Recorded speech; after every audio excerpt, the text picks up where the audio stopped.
A hora que você comentou que a Elise estava saindo da cadeia, o pessoal batendo palma, foi uma cena assim, admiradoras dela, né?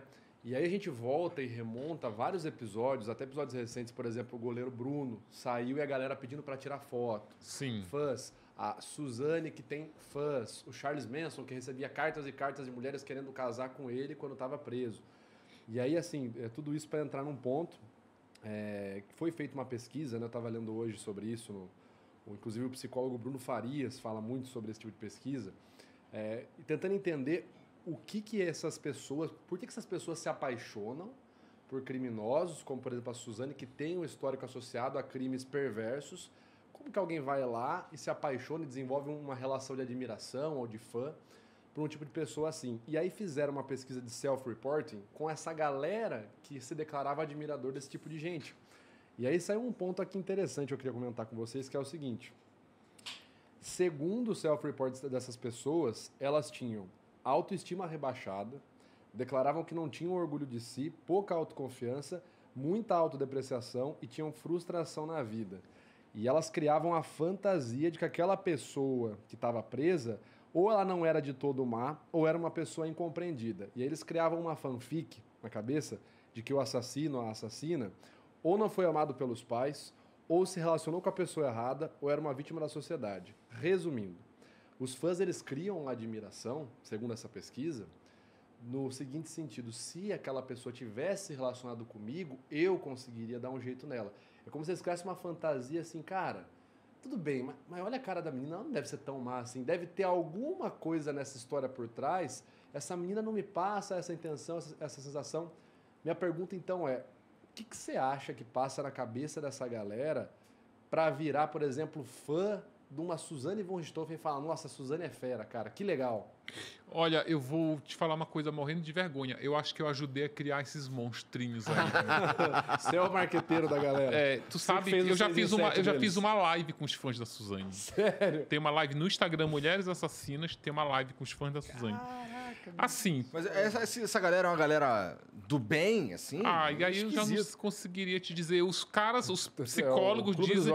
Os psicólogos, os especialistas forenses, eles cravam que são pessoas que estão no mesmo balaio que elas. É bem possível. Porque eles identificam... Porque, por exemplo, começa com a determinação. Fã. Que isso? Tu é fã de quem... O fã, ele admira um ídolo, mas em função de uma obra. Claro. Não é? Tu não admira essa pessoa. Tu admira... Isso é a parte pelo todo. Tu admira essa pessoa pelo que ela produziu ali, né? Ou porque compôs uma música, cantou, um jogador de futebol, gravou um disco. Mas tem uma passagem. E aparentemente assassinou alguém também, né? Tem falando especificamente da Suzane, que a Suzane eu não entendo porque tem fã. A Elise... o goleiro Bruno, cara. Eu te digo mais. Eu até entendo o goleiro Bruno... Por causa do futebol. Por causa do futebol. Mas, pra mim, o que não entra na minha cabeça é o maníaco do parque. Por quê? Porque o maníaco do parque matava mulheres, ele seduzia mulheres, levava a mulher pro parque e matava. E mulheres se apaixonam por ele. Tipo a Suzane, eu estou falando de uma maneira bem lógica, tá? Não estou apoiando nada, claro, nem defendendo o crime, nem comparando um crime com outro. Mas a Suzane, ela matou o pai e a mãe dela. Ela não saiu matando o teu pai e a tua mãe, ela matou o pai e a mãe dela. Para ela ter matado o pai e a mãe dela, ela tinha um histórico com essas pessoas. Ela não resolveu matar os pais, que é aí que vem o gancho de que eu criei esses monstrinhos. Um especialista, o Dr. Alvino de Sá, ele me ajudou muito a entender a gênese desse crime, porque não entrava na minha cabeça o que leva um filho a matar os pais, que eu cometia um erro que eu não cometo mais, que é sempre pensar nos meus pais, naquela coisa, não sei o quê. Não, é outra história, isso lá atrás. Quando eu fui no escritório do Alvino, a gente conversava muito, eu passava tardes inteiras lá. Teve um dia que eu saí de lá, aí eu já estava saindo, ele foi lá na porta e falou assim, Ulisses, deixa eu fazer uma provocação. Por que tu não começa a pensar quem eram os pais da Suzane, muito além do que a gente sabe? Vai atrás, que tipo de relação ele tinha com a Suzane? que tipo de troca? Tinha afeto ali dentro da casa da Suzane? Porque pais amorosos não morrem desse jeito. E essa frase, ela tá no livro. É uma frase que ela ficou muito polêmica, sabe? A gente, inclusive, ficou ali... acho que a gente ficou umas 2 semanas discutindo se essa frase estaria ou não, porque ela leva uma... É uma frase perigosa. Ela leva... Mas, cara, na boa... Hoje em dia, eu nem perco meu tempo com esse dilema se eu boto ou não boto. Eu boto essa frase porque eu acho que isso precisa ser questionado. Precisa ser, porque mesmo o pai que não dá afeto pro filho não merece ser assassinado. Mas esse pai merece saber que existe ali uma situação que pode descambar para um crime. Né? Existe ali um cenário, a falta de afeto, um gatilho que a Suzane teve, que foi um tapa que o pai deu na cara dela e ele nunca tinha batido nela. Ou seja, merece morrer? Não, mas depois que o crime acontece, tu precisa estudar, que é uma coisa que o Brasil não faz. O Brasil, se deixar, se tu fizer aí um plebiscito, que diabo for, eles vão dizer que querem cadeira elétrica para o goleiro Bruno, para a Suzane, para todo esse pessoal. Os Estados Unidos, sabe o que eles fazem? Eles estudam a mente desses criminosos. O criminoso lá, serial killer, ele tá lá preso, tá. Prisão perpétua, tá. Mas todo dia tem um especialista ali conversando com ele, estudando ele. Para quê? Para, a partir do estudo da mente desse psicopata, desse serial killer, eles identificarem outras... Porque, cara, a Suzane, a Elise, goleiro Bruno, maníaco do parque, todos os outros criminosos que tem, eles foram crianças, foram adolescentes. Eu ainda te digo mais, a Suzane... No caso desses 4 que você falou aí, só um é um serial killer, né? Que é o maníaco do parque. Os outros cometeram um crime muito grande, que deu uma merda muito grande. Sim. Mas são crimes... E com perversidade, né? Sim, com uma perversidade. Mas são crimes que chocaram mais do que... Chocaram bastante, porque por causa da natureza da coisa. O maníaco do parque matou lá, sei lá, uns 5, eu acho, mas a Suzane matou 2 e chocou uma nação inteira muito mais. Com certeza. Do que foi muita... Mas isso precisa ser discutido, isso, sabe? A personalidade da pessoa que morreu. Porque não dá pra você estudar... E não é pra justificar. Não. É pra entender. Não é pra entender. É pra entender. Porque se tu justifica, meio que tu atribui um merecimento para aquela pessoa. Tu quer achar uma causa. Se tu não tivesse dado um tapa na tua filha, tu teria morrido. Não é essa... Não é essa a ideia. Não é essa a ideia. Tu precisa entender aquele... Cara, os psicólogos, eles deixam muito isso, assim, sabe? Que o maior público que eu tenho é advogado e psicólogo. Os psicólogos, assim, eles dizem, cara, a tua obra eu uso na sala de aula porque tu precisa entender o que leva... Sabe o que acontece? O crime, ele choca de uma maneira tão brutal que tu fica cego. Aí tu te enche de ódio por quem matou. E essa cegueira e esse ódio, ele te impede de estudar isso mais, sabe? De tu começar a raciocinar por que isso aconteceu, o que levou a fazer isso. E outra, o que se passa na cabeça de alguém que decide matar os pais. Mas você sabe que essa... Cara, é muito bacana o jeito que você coloca, porque é muito responsável, muito maduro, ao mesmo tempo que é muito abrangente. Eu participei em 2020... Se eu não me engano, foi 2020, de um episódio especial na... Puta, o Profissão Repórter, só que é da Record, eu não lembro qual é o equivalente.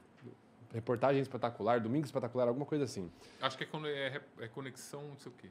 Eu não vou lembrar o nome. Cabrinho. Isso, Era eu, a doutora Rosângela Monteiro, psicóloga forense, gabaritadíssima aí, mais de 30 anos na ativa. E o doutor Essa de Queiroz, psiquiatra, Sim. que inclusive, se eu não me engano, trabalhou no Pedrinho. Acho que o Maníaco do Parque não.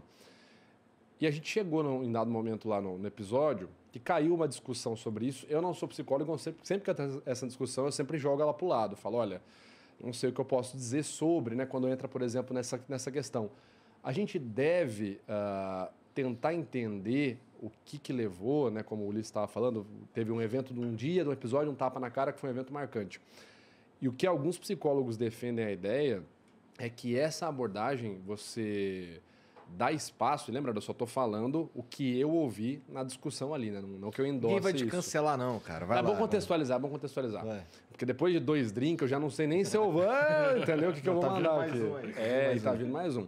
O que eles dizem é o seguinte: quando você dá uma abertura para essas pessoas, você pode correr o risco de ser manipulado por elas, como por exemplo a Suzane, que tem uma capacidade de persuasão muito grande.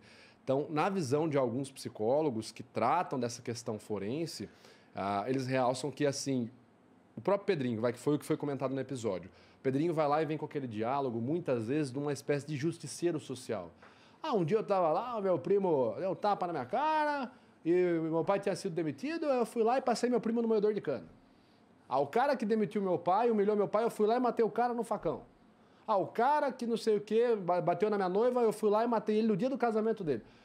O que eles dizem sobre isso? Você está dando espaço para o cara falar, ao passo que aquilo é puro blá blá blá. Sabe, aquilo é o, vamos chamar de marketing digital. É o criar uma persona digital. Né? O Pedrinho vai criar a imagem do justiceiro. Não li o da Elise, confesso que não li. Eu, inclusive, não vi a minissérie. Mas, de repente, talvez a Elise vai trazer uma persona social de... Eu fui a coitada que foi humilhada por um cara que tem as condições ali para ser chamado de um baita babaca.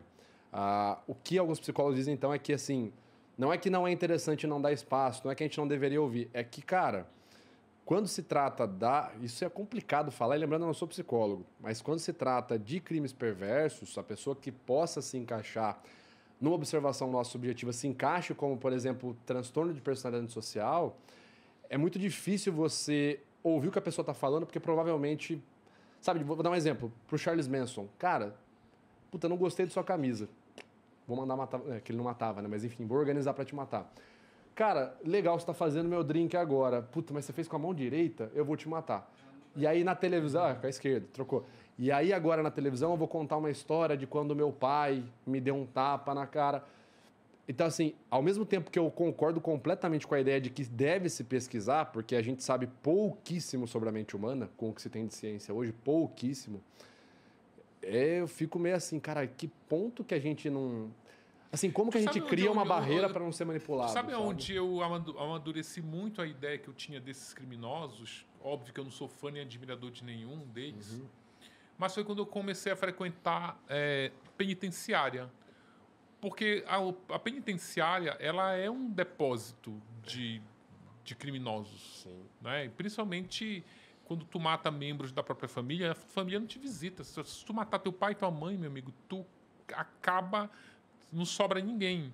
Só que com tem toda uma estrutura lá. A Igreja Católica tem aquela pastoral carcerária, que ela dá suporte, ela vai lá, principalmente para os presos que estão abandonados lá. Tu olha lá, o cara cometeu um maior crime lá, matou, esquartejou, estuprou e está lá recebendo afago da Igreja Católica.